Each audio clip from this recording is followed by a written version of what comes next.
Jagadamba septic tank cleaners loading అవుతుంది బండి. ఆ పిల్లోడు కొంచెం సిగ్గుపడతాడు, ఏదో పని చేసేదానికి సిగ్గు ఎందుకు, దొంగతనం చేస్తున్నామా మనం ఏమన్నా?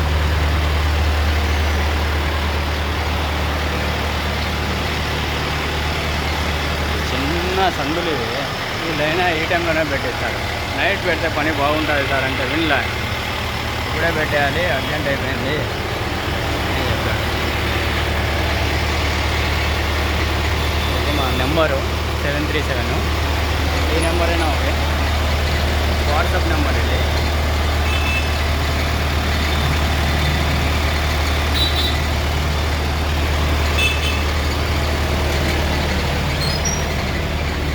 మున్సిపాలిటీ సర్వీస్ అంటేనే తలకాయ నొప్పి అండి.